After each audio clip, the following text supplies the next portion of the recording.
Señores, miren, gracias por estar con nosotros en Julio Alberto. Recuerden que este programa se transmite a través de Televisión Nacional por el Canal 6 y también nos pueden ver a través de nuestro canal de YouTube, Julio Alberto _TV. Suscríbanse, den like, comparten, activen la campanita y gracias a todos por acompañarme en esta aventura. Miren, hubo unas declaraciones de José Ignacio Paliza, el ministro de la Presidencia, que a mí me sorprendieron bastante.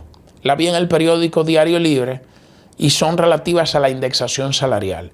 Yo me voy a permitir leerle de manera íntegra, por lo menos el primer párrafo, ¿verdad?, de la nota que publica el periodista Pablo García del periódico El Diario Libre, haciendo referencia a las declaraciones de Paliza, que la da en el marco del Diálogo Libre, una entrevista que le dio a los periodistas del periódico Diario Libre. Dice Paliza, voy a leer el primer párrafo.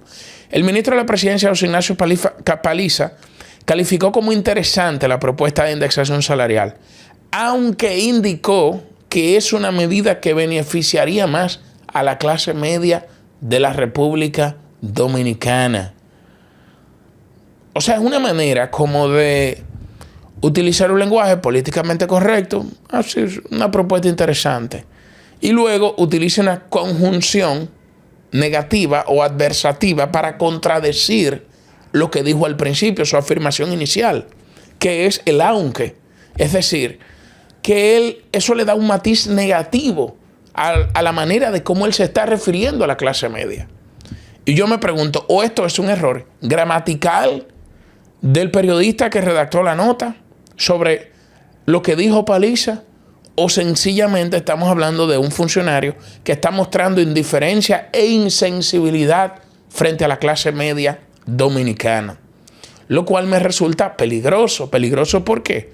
Porque estamos hablando de que entonces está viviendo una realidad muy distinta a la realidad que está viviendo la gente del país. Yo le voy a poner como contexto lo que publicó el propio Diario Libre en el día de hoy. Búsquense el noticiero de Pote Leche. Pote Leche, un genio, dice lo siguiente. Miren esta foto. Un empleado abre la puerta y le dice: jefe, estamos a tiempo de dar sugerencia de la actividad navideña. Y le pregunta el jefe: claro, ¿qué se le ocurre? Y dice él: reparta eso en efectivo. ¿Ustedes saben por qué? Por la falta de liquidez que hay en la calle, por la falta de efectivo que se está sintiendo, porque los bolsillos de la gente están vacíos. Y ese sentimiento que recoge esa imagen de Pote Leche, lo que él publica, es precisamente la mejor respuesta ante la indiferencia que muestra José Ignacio Paliza cuando hace referencia a la indexación salarial. Porque es una manera de tú no irle de frente. Bueno, eso es políticamente, sí, eso es una propuesta interesante, aunque solamente beneficiaría a la clase media. Sí, como dice Pablo Macchini, al club de los pendejos que cumple la ley y que paga los impuestos.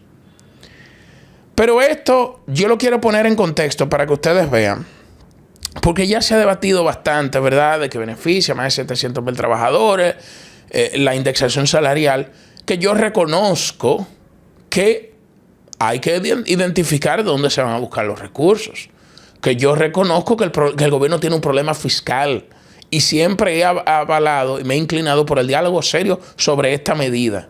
No de que venimos con una varita mágica de manera populista. Habemos ya indexación. No. Vamos a debatirlo y vamos a identificar la fuente de recursos. ¿De dónde? Pero hay que buscarle aligerarle la carga a la clase media, sobre todo cuando estamos hablando de una medida que es ilegal, que ya eso está contemplado en el Código Tributario, que se aprobó, que se consensuó y que es una medida además que viene, señores, precisamente a ayudar a unos sectores que están pasando la 1001, el Niágara en bicicleta. Miren esto.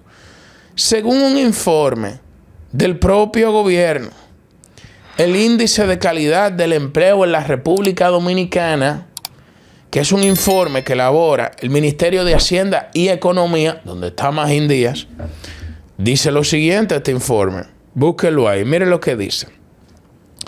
En el año 2024, el 70.1% de los ocupados no percibía un ingreso laboral suficiente para cubrir la canasta de bienes y servicios básicas del hogar utilizada para el cálculo de la pobreza monetaria. O sea, más del 70% de la población que tiene un empleo formal en la economía no tenía el dinero suficiente para cubrir los gastos de la canasta básica familiar, que según el propio Banco Central el costo promedio supera los 46,000 pesos. Esos son datos del propio gobierno. Y que yo entiendo que un funcionario, cuando va a abordar un tema, si no lo va a abordar con seriedad y con responsabilidad, mejor que le dé de lado, que no lo aborde. O que diga, mire, eso está en una comisión que se está estudiando. O mire, el responsable sobre ese tema es el Ministerio de Hacienda y Economía. No vamos a circunscribir a la posición que él asuma, que será la posición oficial del gobierno. Porque mire lo que está planteando el propio gobierno, que el 70% de los empleos de la gente no percibe un ingreso laboral suficiente para cubrir la canasta básica de bienes y servicios. El 70%. Entonces tú tienes una situación realmente delicada en la República Dominicana con el alto costo de la vida. Y yo reconozco que el presidente Luis Abinader en varias ocasiones ha hecho varios aumentos salariales. Eso es verdad que lo ha hecho, los aumentos salariales. Y lo he aplaudido cuando han hecho esos aumentos. Pero la inflación sigue subiendo. Y esto nosotros lo vemos en estos datos, por ejemplo, que presenta el propio economista Jaime Ariste Escuder, que dice que la inflación anualizada, calculada a partir de la variación de los precios acumulada en el cuatrimestre de julio a octubre del presente año, ascendió a un 6,1%. Es decir, el poder adquisitivo de los dominicanos se deterioró en 6% entre julio a octubre del presente año. Entonces, fíjate cómo sigue subiendo la inflación. Y si lo desglosamos, ahí es que se ve la situación aún más compleja y más delicada. Entonces, yo creo que eso, lo mínimo que amerita es precisamente asumir este tema con responsabilidad. Asumir este tema con coraje, asumir este tema con empatía, poniéndose en los zapatos de la gente que ve sus bolsillos, su poder adquisitivo deteriorado. Le está implorando al gobierno, señores, por favor. Lo mismo pasa con el tema, cuando el tema de la energía, viene un blackout, viene una situación y el ministro de Energía dice, no, que nosotros no nos vamos a dejar distraer, y están como tildando oposición. Pero por favor, ¿cómo que tú no te vas a dejar distraer después que tú le metiste ese apagón a la gente? Después que ocurrió eso, y que ustedes son los que están manejando el sector eléctrico, y con pérdidas que están incrementando, y una serie de cosas, vienen a decirle a este país que por favor, que no se van a distraer, señores, pero caramba, miren, este tema hay que ponerlo en contexto con un informe del Fondo Monetario Internacional, que también me sorprendió. Yo soy un defensor y siempre me hago eco de los datos que emiten los organismos financieros internacionales. Pero me sorprende porque, por lo menos la nota que recoge el periódico El Caribe, plantea algo inquietante. Dice que el FMI concluye la consulta y prevé que RD acelere su crecimiento, ¿verdad? El directorio ejecutivo del Fondo Monetario revela que a petición de la República Dominicana, la publicación de los resultados de la visita fue aplazada. A petición de la República Dominicana, los resultados de la publicación de la visita fue aplazada. ¿Y por qué se aplaza ese informe oficial, todos esos resultados de esa visita? ¿Por qué se aplazó? Es una pregunta legítima que surge ante esta revelación que hace el periódico El Caribe, que revelaron las propias autoridades del fondo, que nuestro país pidió aplazar la conclusión de los resultados de esa visita que hace el fondo dentro del marco del artículo 4, que tienen que visitar para evaluar los países miembros. Sin embargo, aunque el fondo plantea cosas con las que yo comparto, ¿verdad? El fondo lo que son predicciones futuras, que es el fondo. Prevé, se estima, se proyecta. O sea, son predicciones hacia futuro que hace el Fondo Monetario Internacional. Aquí no estamos hablando de afirmaciones categóricas de algo que está ocurriendo en el presente. Y eso es para mí un poco peligroso. ¿Por qué? Bueno, porque este año la economía, el crecimiento económico va a ser este año 2,5% del Producto Interno Bruto, según el propio Alviso. Uno de los crecimientos más bajos que nosotros hemos tenido. Para reducir pobreza hay que crecer en promedio 5%. Y yo he reconocido cuando los organismos como la CEPAL han dicho que aquí se ha reducido la pobreza, tanto en los gobiernos de Leonel como en los gobiernos de Danilo como en los gobiernos de Abinader. Pero hay que crecer por encima del 5%. No podemos con ese crecimiento tan bajo. Y yo saludo que se haya reajustado una modificación presupuestaria para incrementar la inversión pública, sobre todo en infraestructura, en proyectos que tengan un retorno, diríamos, a mediano plazo, favorable para la gente. Pero tienen que acelerarse. Tienen que acelerar ese crecimiento. Hay que acelerarlo ya, porque el fondo tira hoy una proyección y pasado mañana la cambia.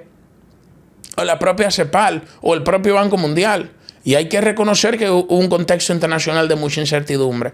Pero la posición en la que está creciendo la República Dominicana dista mucho de lo que nosotros estábamos creciendo antes en materia de economía, de crecimiento económico, me refiero, ¿verdad?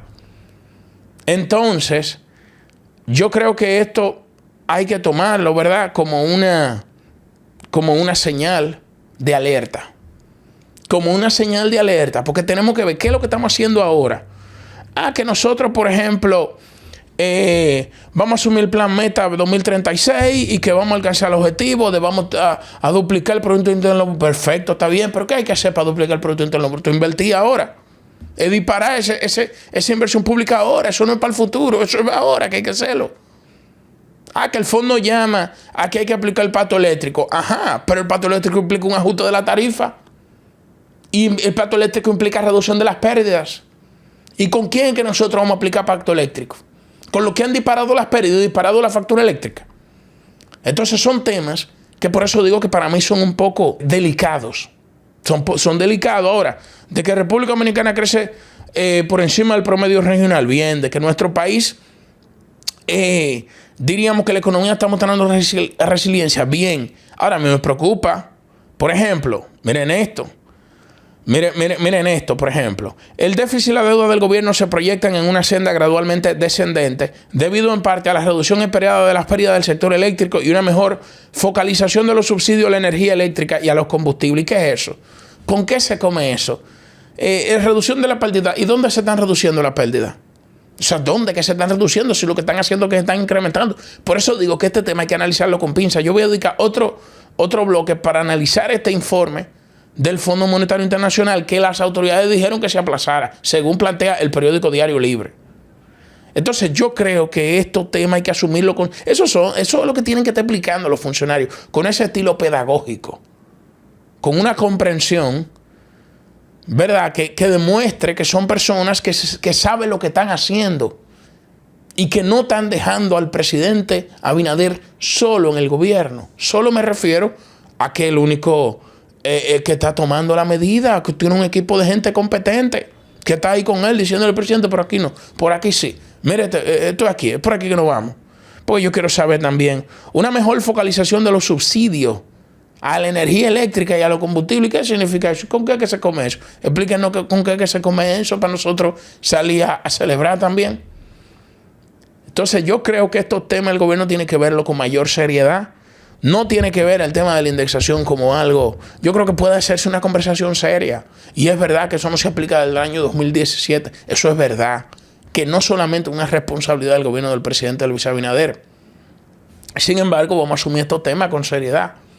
Para que la gente no pierda la confianza en los políticos y los funcionarios. Y no piense que ellos están viviendo en la estratosfera mientras la gente se la está llevando el diablo en la calle.